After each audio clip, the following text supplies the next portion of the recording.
Please welcome to the stage today's host, Michael Casey. Good morning.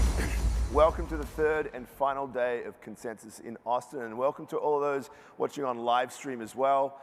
We've had 2 days jam-packed with deep dive technical conversations, heated debates. We even had a karate fight at one point. And today we've got continued jam-packed material, lots of fascinating conversations. We may have some more combat, though we won't have the physical, literal kind, I don't think, again. We're going to, first of all, thank, once again, our main stage sponsor, Zebu. We really appreciate the support. And we're going to kick off with a conversation with one of the most respected members of the US Congress, somebody who has been a champion of internet freedom and other causes dear to the crypto community's heart. Please welcome CoinDesk's Nick Day, who will be interviewing Ron Wyden, chairman of the Finance Committee in the US Senate. Can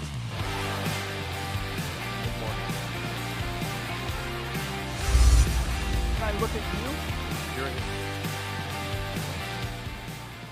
Good morning. Thank you, Senator Wyden, for joining us. Thank you. So, before we really get into the meat of things, I just want to start with you. How are you here? What are you looking at? Well, it's great to get out and learn, and this really goes back to my roots in technology. I showed up in the Senate when only Pat Leahy knew how to use a computer, and I got a chance to write some of the foundational rules of the internet. Spence Abraham and I wrote the digital signatures law. I wrote the internet tax non-discrimination law, the law that relates to platforms so that the individual is accountable. And that really kind of sparked my interest in technology policy, which is still the biggest challenge for the Senate, is getting its arms around new technology. Gotcha. So, let's start with crypto policy, kind of just a little specific, and then we'll get around to broader issues. But, just looking at crypto generally, what's your interpretation of the atmosphere around it within the Senate? How are lawmakers looking at this? We've made a lot of headway, but there's a long way to go.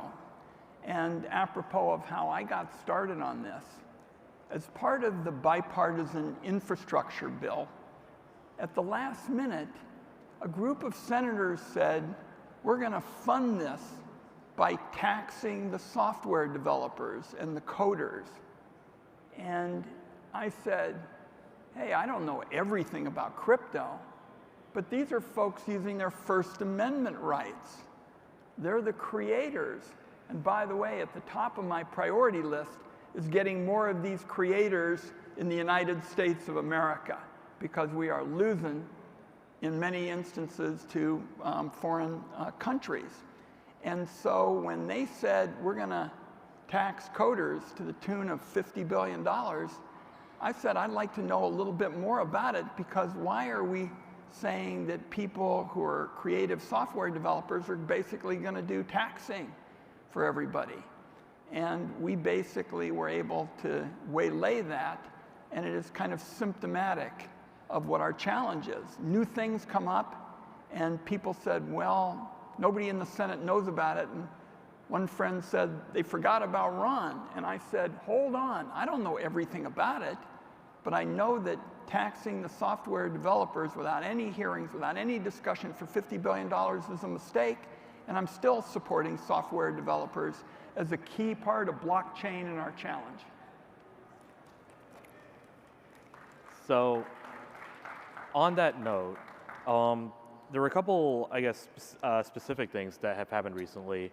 A few weeks ago, the Senate passed the Congressional Review Act bill to repeal or overturn the SEC's Staff Accounting Bulletin 121. That's super controversial within the crypto circles, and you were one of the 11 Democrats who helped bring that through the Senate. And I'm just curious if you could speak to, how you view this. Yeah, make sure everybody knows what we're talking about. This is essentially about accounting. So you talk about root canal work. This is like the Staff Accounting Bulletin is what it's called.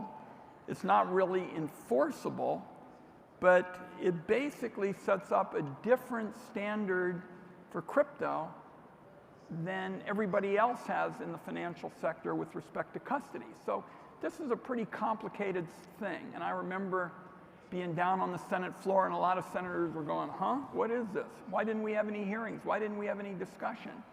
And a lot of us said that before you're going to say that crypto doesn't have the same kinds of custodial arrangements as other financial fields, we ought to have some real discussion about it.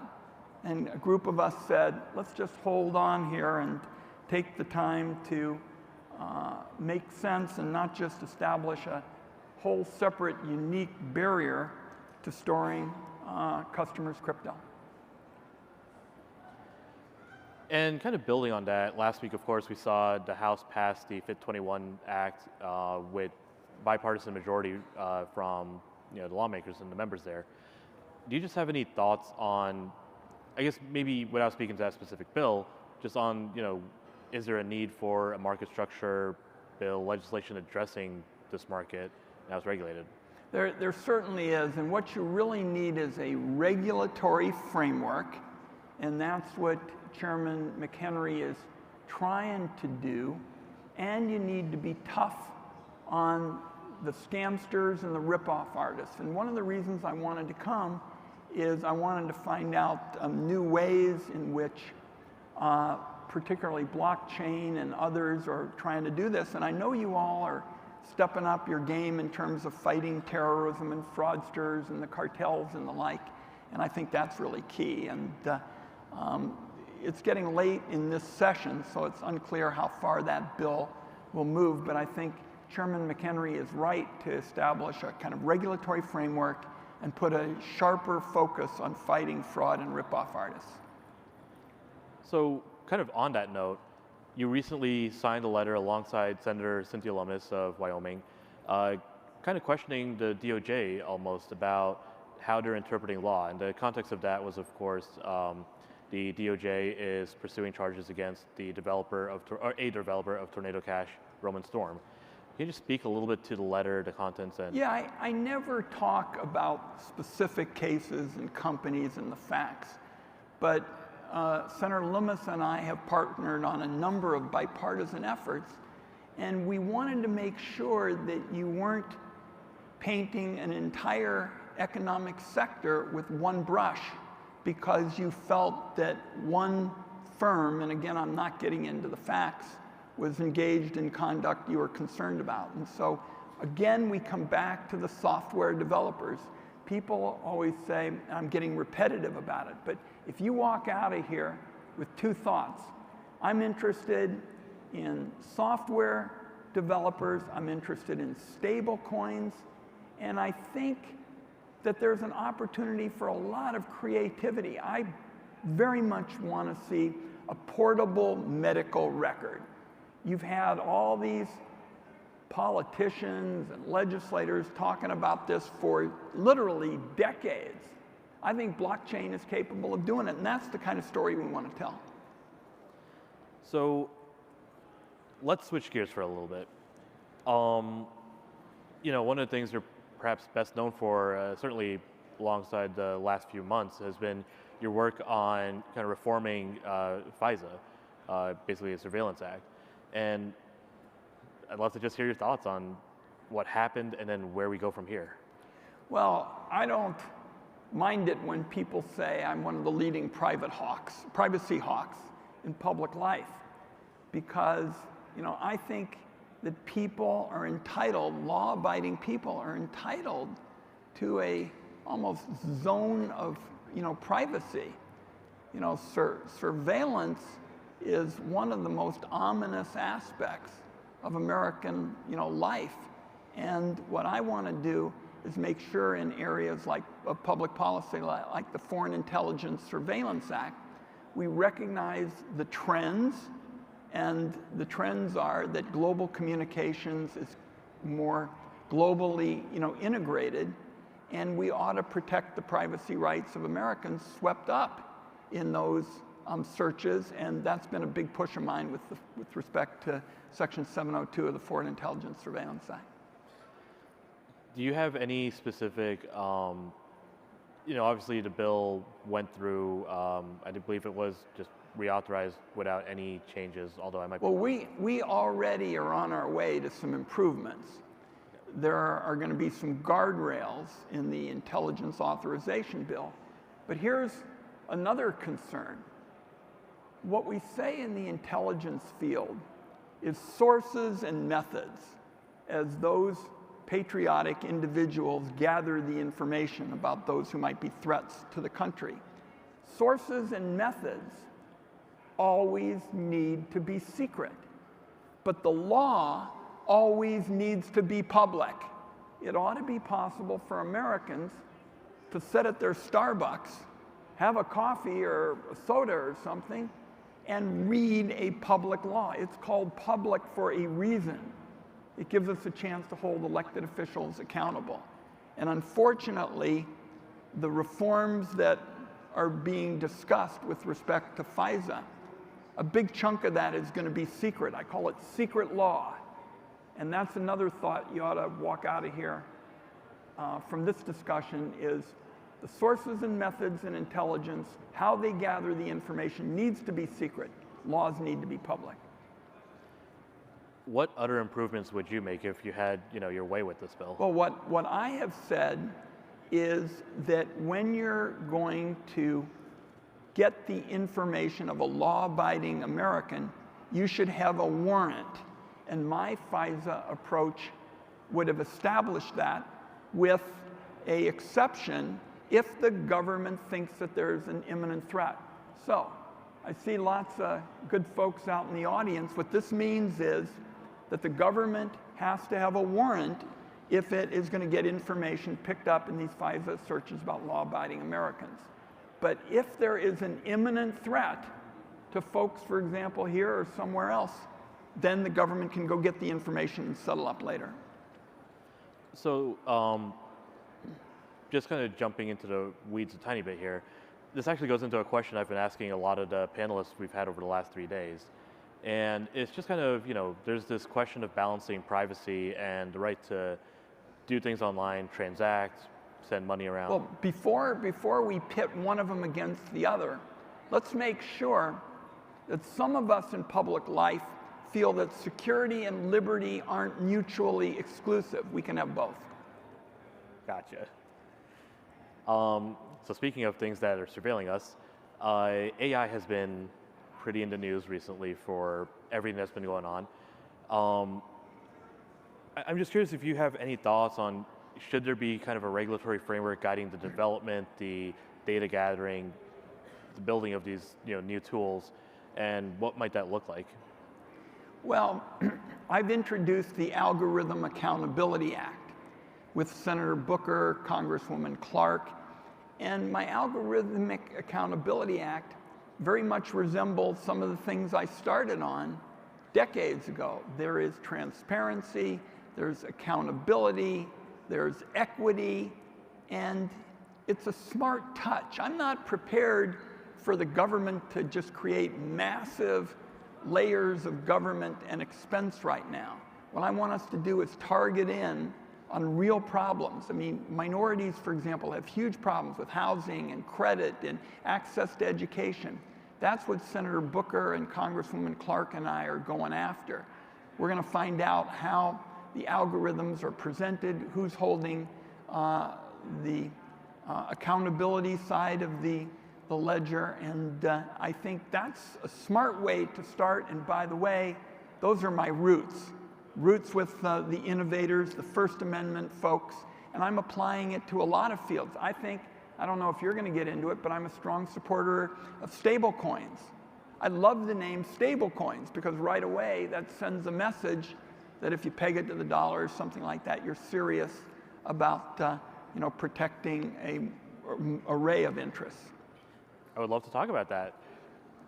What, in your view, what's needed to either help stablecoins develop in a safe way, or is there too much already going on around regulation? No, I think we're just getting started. I mean, look, I heard a rumor that there was an election coming up. And I'm not here to electioneer for one person or another person. We can do that, later. But I think I've always felt the best politics is good policy. And what we're talking about with a decentralized approach to finance and competition and strong consumer, protections so you could catch the fraudsters, that's a great issue for people to run on. And I'm certainly telling my colleagues that's, I think, an approach where you can do good and do well. Do you have any ideas on, what are the kind of specifics of good policy that, in your view, are lacking right now around stablecoin development? Well, the biggest challenge for the Congress is to get its arms around new technology. And the Congress has some people who are sort of traditionalists, and they're a little bit concerned about competition and choice. They think it'll lead to disruption. And then there's a group that don't know too much about it. And what I think we need to do is find that kind of third path. I always tell my colleagues, if you can find a really good staff person who combines a willingness to learn and an interest in the subject, that's really the coin of the realm in the Senate. So in terms of, kind of the interest around this, and I want to kind of move to the elections a little bit, that I have heard that there's something in November, possibly. Possible. We're seeing I would say almost a surge of momentum has been how I think it's been described by a lot of the companies and individuals following this. Between the votes over the last few weeks and just some of the other activities, we're seeing lawmakers and candidates for office really appealing to crypto specifically. Is this a surge of momentum? Will this interest from candidates and lawmakers last beyond November, do you think? Is this real, or is this just not too cynical? We have the potential to really build on the progress we made. 2 years ago, I think it would be fair to say, this was a field that people were not particularly supportive of. And I think now we're getting to the point where sometime soon you can have your Thanksgiving dinner and your grandparents or your parents might be around and they'd say, tell me about this crypto thing. I'm thinking about putting a little bit of money in it. Now, I'm not a financial advisor or anything like that, but I think we now have some opportunities in the kinds of areas that we're talking about. Think about the software developers. These are the people that folks in politics say they want the most. They're young, they're creators, they're innovative, they're coming up with solutions in terms of processing financial assistance to people. Bills of lading on paper are so outdated. We can use something different for competition and choice in supply chains. These are great opportunities. From kind of the voter perspective, are you seeing a lot of voter interest in this issue, or constituents reaching out and saying, this is something I care about, or are there discussion boards or anything? I'm getting more questions. I've had 1,085 town hall meetings. Throw open the doors to my constituents and let them ask questions. Look, this is not getting the same interest as inflation because people feel that they're getting really hit in the supermarket or healthcare costs or something else. But there's no question that there is growing interest here. It's being driven by a lot of young, creative, people. The blockchain is especially interesting to people in terms of the federal government's role in money management. I think we've got an opportunity to really build interest here. And part of what I've told people is what we need to do is talk about areas like the software developers. We need to make it clear we don't take a backseat to anybody in terms of fighting fraud. And based on what I've been hearing as I go around to groups, there are a lot of people in blockchain and crypto who are already involved in working with the government on terrorism fights. So for our audience, both physically here and online watching, what would you say is a useful and productive way for them to engage with your office and with your colleagues? Political change hardly ever starts in Washington, D.C. and then trickles down. It's almost always the opposite. It starts at the grassroots and builds upward. What you can do in terms of trying to create more opportunities, particularly for blockchain, is be in contact with your legislators. Talk about areas that you think they'll be interested in, like jobs. I mean, jobs are still a big issue in every single meeting I go into. To be able to say these young software developers can do that work in the United States, make a good wage, rather than what we've seen, where so many of them have gone overseas. So the power is really in the hands of people here and the people who are following this online. I think we're live streaming, and I'll just tell you, I look back at my involvement in technology, and I'm so glad that I had that opportunity, and I still believe it's based on knowing what you don't know. And that's really the heart of trying to create good policy. It's listening. That's what I did at my town hall meetings over the last week or so, and then going back to DC and talking to a cross-section of people, and particularly issues like stablecoins, software developers, fighting fraud, trying to partner with the government wherever possible in terms of public services. That puts you on the right side of history. Yes, advance in the audience, I think. So as we begin to wrap up today, I'm just really curious, I want to give you an opportunity to just, what are you watching now? Are there any specific topics, issues, whether it's in Congress, whether it's in Oregon? At home, the issue that I know will present as the second word is bill. It might be medical bill, it might be housing bill, it might be gas bill. It's all about, the challenge post-COVID of coming out and finding a way, with lots of industries no longer being here, a path ahead. And that's why I come back to people like the software developers. Those were kind of my roots. That was my first experience with crypto, when a bunch of senators went to the floor and said, we're going to sock these developers for $50 billion worth of taxes. And I said, wait a minute. How did these software developers suddenly acquire expertise in tax collection? And we waylaid it. So the big challenge of our time is to listen. And I can tell you right now, the supreme opportunity is to focus on these economic issues that make better use of scarce resources. Awesome. Well, unfortunately, that is all the time we have. I feel like we could talk a bit more about privacy and software development forever, but for now, I just really want to thank you again for coming up here, and thank you all for sticking around for the last day. And let's put it this way, in DC, when you wrap up, somebody always makes a big speech, and sometimes they're god-awful. I'm just going to say thank you, because this is an opportunity to learn and to listen. That's what I think public policy is supposed to be all about. So we'll put today's discussion in the to be continued department. Thanks, everybody. Thank you.